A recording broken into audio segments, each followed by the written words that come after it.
Hello and welcome. Namaste from New Delhi. You're watching DD India. I'm Gautam Roy. This is Express News, where we get you today's top 100 developments from the country and the world in under 30 minutes. Let's get going. Prime Minister Narendra Modi inaugurated the Skyroot Infinity campus in Hyderabad, Telangana through a video link on Thursday. The PM also unveiled Skyroot's first orbital rocket, Vikram 1, with the capability to launch satellites into orbit. The PM called it a significant leap forward for India's space sector and its future, adding that India has transformed its space sector into an open, cooperative and innovation-driven ecosystem. India's leading private space company, Skyroot's Infinity Campus, is a state-of-the-art facility with around 200,000 square feet of workspace, founded by the alumni of India Institute of Technology and former scientists of ISRO turned entrepreneurs. Talking about Skyroot's Infinity Campus and their first orbital rocket Vikram 1, Indian astronaut Shubhanshu Shukla expressed optimism about the growth of Indian private space sector. President Draupadi Murmu graced the inaugural session of the third edition of the Indian Army's seminar, Chanakya Defence Dialogue 2025 in New Delhi on Thursday. President Murmu said that the recent success of Operation Sindoor stands as a defining moment in India's counter-terrorism and deterrence strategy. On the occasion, Chief of Army Staff stressed that the world has moved from bipolarity through a brief unipolar moment into an uncertain and fractured order. Long periods of peace are declining and complex conflicts are on the rise.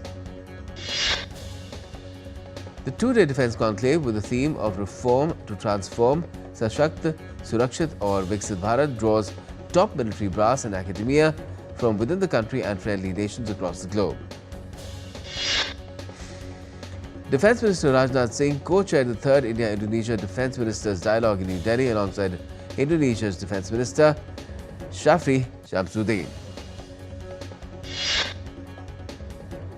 Rajnath Singh said that the recent signing of the enhanced agreement on defence cooperation between India and Indonesia strengthened both nations' commitment to augment defence cooperation. During the dialogue, the two ministers reviewed the regional security developments, discussed multilateral issues and explored new areas to deepen bilateral defence cooperation. The Indonesian Defence Minister received Tri-Service Guard of Honour in the presence of Defence Minister Rajnath Singh on Thursday in Delhi. The Indonesian minister is on a two-day visit to India. India's Defence Secretary Rajesh Kumar Singh said that Prime Minister Narendra Modi emphasises that the government structure should not operate in silos and advocates a whole-of-nation approach.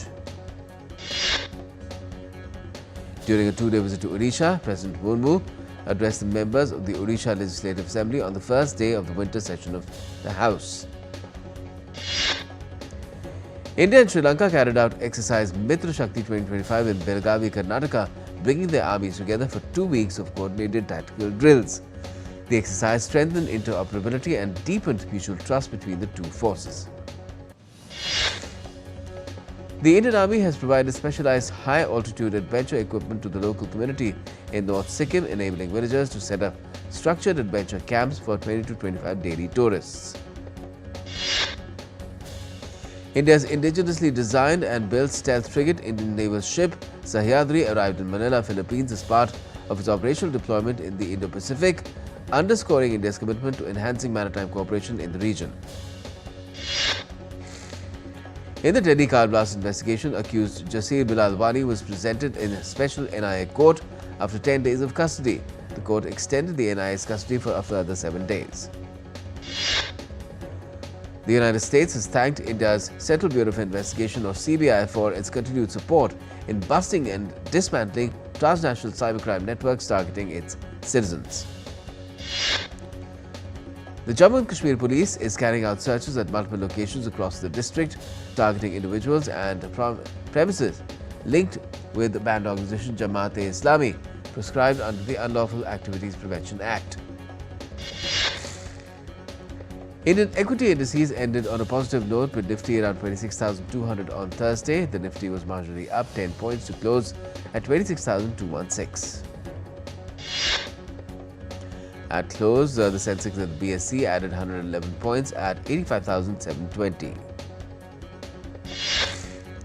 The Indian rupee ended marginally lower at 89.30 against the US dollar on Thursday. Gold futures maturing on the 5th of December was priced at 125,645 Indian rupees per 10 grams on the multi-commodity exchange. Silver futures for the 5th of December maturity stood at 162,893 Indian rupees per kilo on the MCX. The International Monetary Fund has said that India's economy is estimated to grow at 6.6% in 25-26. Electric car maker Tesla is set to boost its presence in India with the opening of its first full-fledged centre in Gurugram on Thursday. India's first Tesla Experience and Service Centre opens at Orchid Business Park in Gurugram. India Global Forum has launched a $250 million fund to support high-potential Indian consumer and industrial brands in expanding to global markets, positioning Dubai as the hub for their international growth. The International Monetary Fund has announced that it has reached a preliminary agreement with Ukraine on a new program that could provide more than $8 billion in fresh financing. Brent crude oil futures was priced at $63.12 per barrel on Thursday.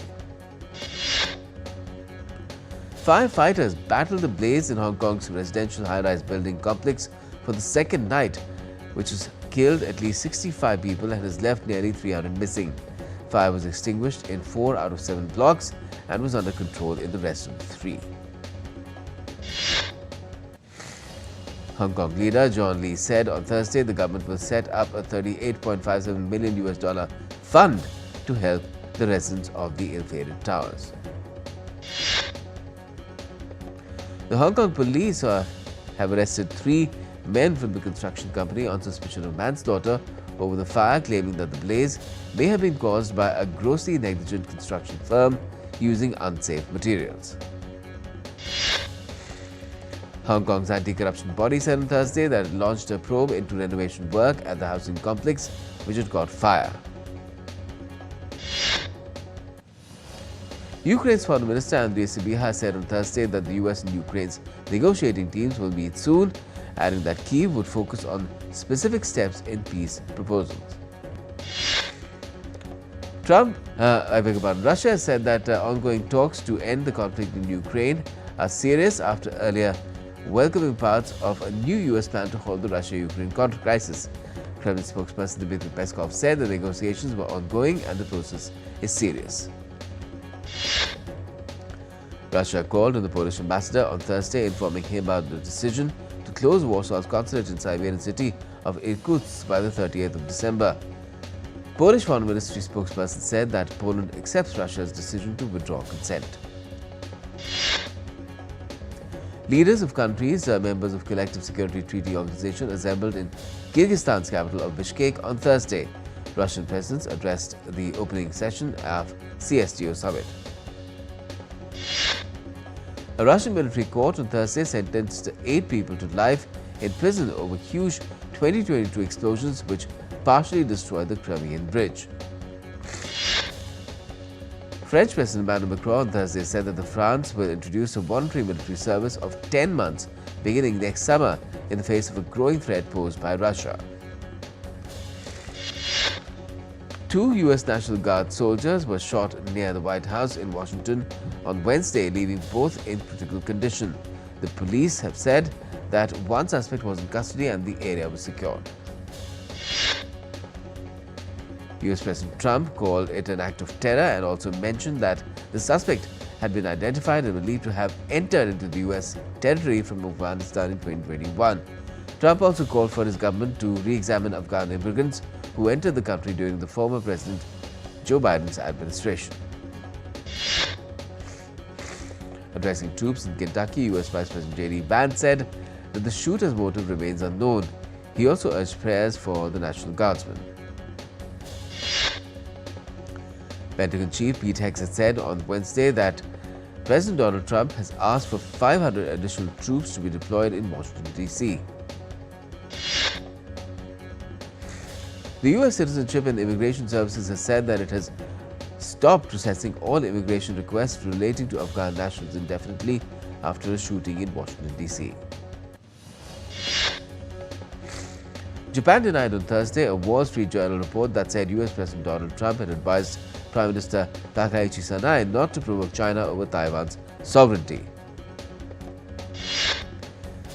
The party of Pakistan's jailed former Prime Minister Imran Khan demanded a meeting with him on Thursday, saying it was worried about his health as he has been barred from seeing his family and lawyers for over 3 weeks.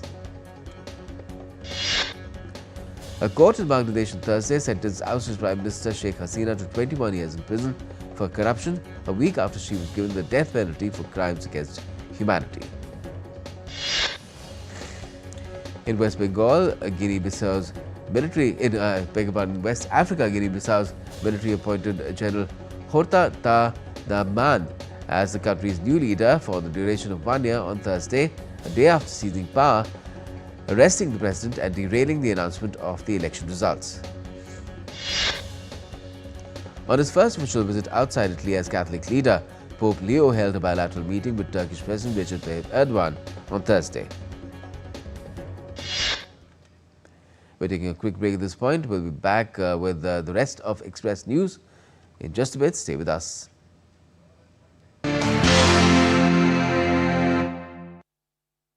Democracy is really a British leftover. It is outrageous to suggest that the British have any reason to applaud themselves that India is a democracy at the end of 200 years of colonial oppression. Those who demanded democracy were ruthlessly suppressed, arrested, beaten brutally, killed in many cases. There are very many countries that at different times in different ways became democratic without having to go through the great blessing of being oppressed, enslaved and colonized.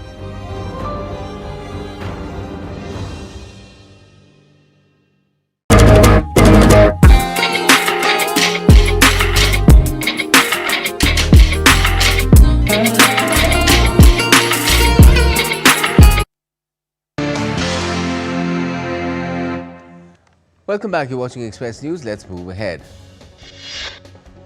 In Thailand, 3 days of torrential rain dumped record volumes over the Southeast Asian nation's southern commercial hub of Hat Yai, flooding hospitals and stranding thousands on rooftops. Death toll from floods in southern Thailand rose to 55, another 2 in neighbouring Malaysia, with tens of thousands now in evacuated centres in both the countries. Floods and landslides in Indonesia's North Sumatra province have killed at least 61 people as Southeast Asia grapples with deadly flooding. Indonesia's meteorological agency said that a tropical cyclone blew past Indonesia's Sumatra island, causing heavy rains and overflowing the nearby Malacca Strait that led to the floods and landslides. India's Commission for Air Quality Management has revoked the restrictions under Stage 3 of the Graded Response Action Plan in India's national capital, Delhi, and neighbouring NCR. The Air Quality Index in Delhi has shown gradual improvement over the past few days. Flight operations at Bengaluru's Kempegowda International Airport were significantly affected on Thursday morning as dense fog reduced visibility and delayed at least 41 flights. The Indian Met Department has forecast a gradual fall in minimum temperatures for the next 2 days over parts of central India. Weather conditions across the island country Sri Lanka and southern Indian states of Tamil Nadu and Puducherry are expected to worsen as a deep depression off Sri Lanka's eastern coast has intensified into cyclonic storm Ditwa. The IMD has issued a series of heavy rainfall warnings for multiple districts over the coming days amid cyclone Ditwa. The India International Trade Fair 2025 wrapped up on Thursday at Bharatmandalam in New Delhi.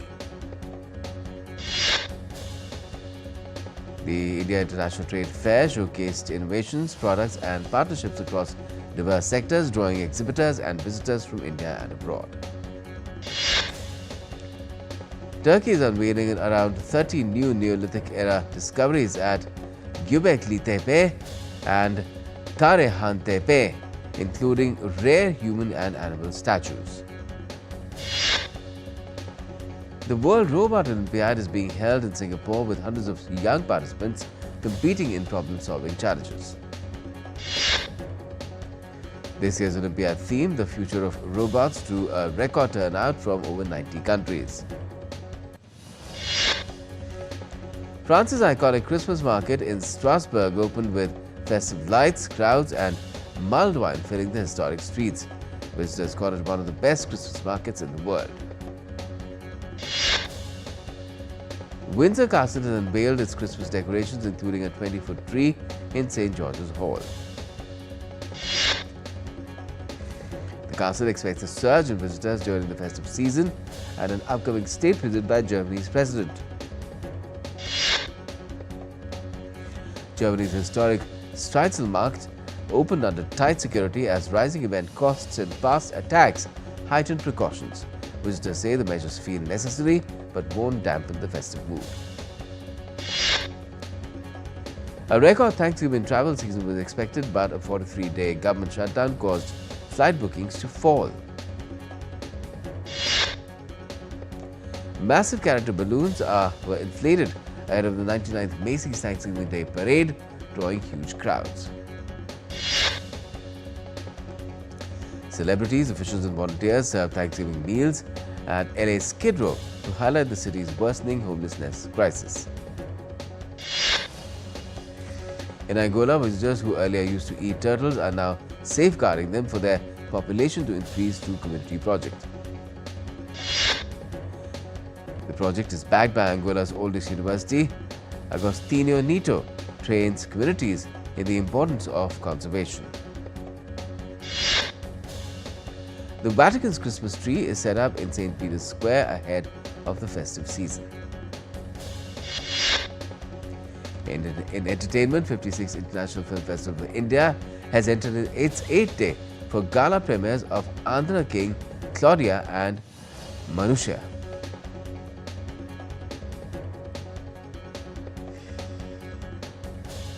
The 8th day of IFFI has begun with the launch of commemorative stamp honouring filmmaker K. Vaikunt.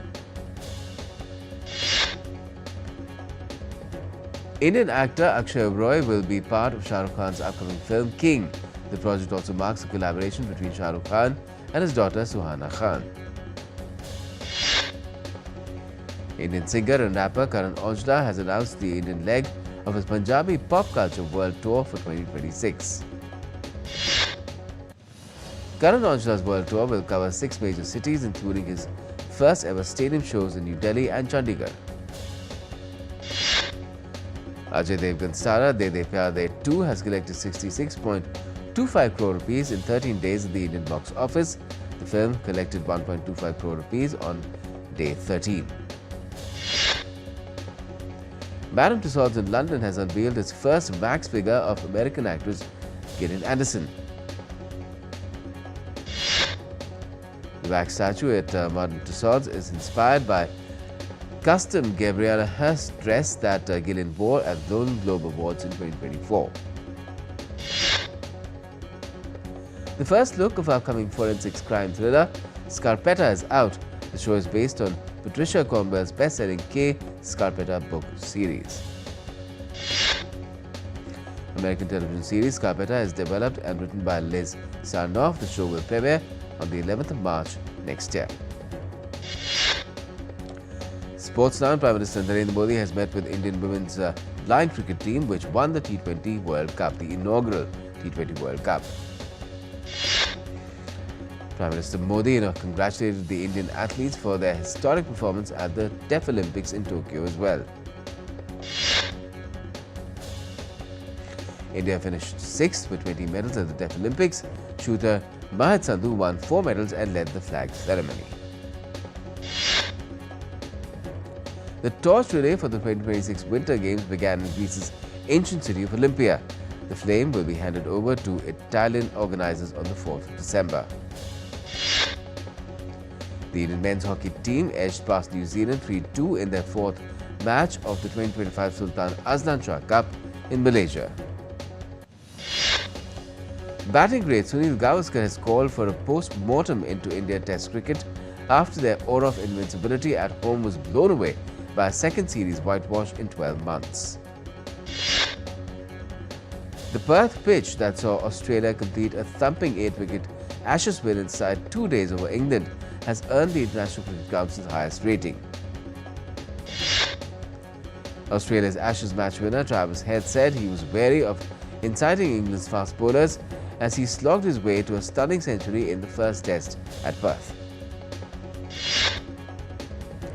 Indian batter Jemima Rodriguez will miss the rest of the Women's Big Bash League with her club Brisbane Heat agreeing to her request to remain in India. Real Madrid striker Kylian Mbappe scored 4 goals, including the second fastest hat-trick in Champions League history, to earn his side a 4-3 win over Olympiacos.